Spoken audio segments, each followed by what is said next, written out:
എല്ലാ പ്രിയപ്പെട്ടവർക്കും ആരാധനാമൃത ചിന്തകളിലേക്ക് വീണ്ടും സ്വാഗതം.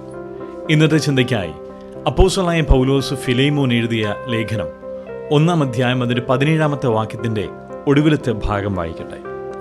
എങ്കിൽ അവനെ എന്നെപ്പോലെ ചേർത്തുകൊള്ളുക. 18-ാം വാക്യത്തിൻ്റെ ഒടുവിൽ കൂടെ വായിക്കുന്നു, അതെൻ്റെ പേരിൽ കണക്കിട്ടുകൊള്ളുക. ഇവിടെ ഫിലേമോന് പൗലോസ് ഈ ലേഖനം എഴുതുന്നതിൻ്റെ കാരണം, ഫിലേമോന്റെ പക്കൽ നിന്നും മോഷ്ടിച്ചു കടന്നു കളഞ്ഞ അവൻ്റെ അടിമയായിരിക്കുന്ന ഒനേസിമോസ് പൗലോസിൻ്റെ അടുക്കൽ വരികയും സുവിശേഷം കേട്ട് രക്ഷിക്കപ്പെടുകയും ചെയ്തു. ശേഷം അവനെ മടക്കി തൻ്റെ യജമാനായ ഫിലേമോന്റെ അരികത്തേക്ക് അയക്കുമ്പോൾ പൗലോസ് പറയുന്ന വസ്തുതകളാണ് നാം വായിച്ചു കേട്ടത്. അവനെ നീ എന്നെപ്പോലെ തന്നെ ചേർത്തുകൊള്ളുക. പ്രിയരെ, ദൈവസ്നേഹത്തിൻ്റെ ഒരു വലിയ പ്രദർശനം നമുക്കിവിടെ കാണുവാനായിട്ട് കഴിയും.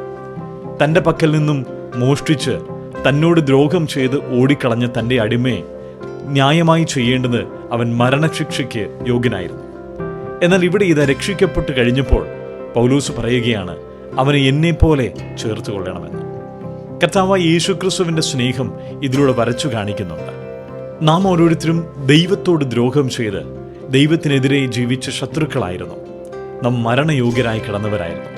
എന്നാൽ നമ്മെ രക്ഷിക്കുവാൻ വേണ്ടി ഈ താണലോകത്തിലേക്ക് ഇറങ്ങി വന്ന് നമുക്ക് വേണ്ടി പാപത്തിന് പരിഹാരം വരുത്തി കഴിഞ്ഞപ്പോൾ ഈ രക്ഷിക്കപ്പെട്ടിരിക്കുന്ന ദൈവജനത്തെ നോക്കി കർത്താവായ യേശുക്രിസ്തു പറയുന്നതും അതുതന്നെയാണ്, എന്നെപ്പോലെ തന്നെ അവരെയും.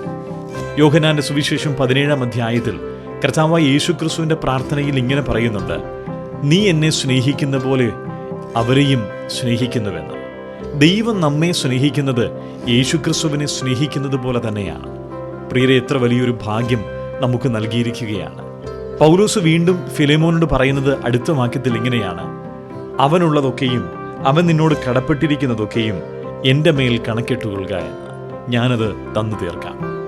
പ്രിയരെ, നമ്മുടെ മേലുണ്ടായിരുന്ന പാപത്തിൻ്റെ മഹാശിക്ഷയെ യേശുക്രിസ്തുവിൻ്റെ മേൽ ചാർത്തി ക്രിസ്തുവിൻ്റെ നീതി നമ്മുടെ മേൽ നൽകിയിരിക്കുകയാണ്.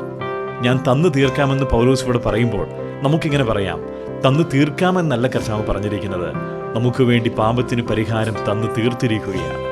ക്രൂശിൽ നിത്യരക്ഷ ഒരുക്കി നൽകിയിരിക്കുകയാണ്.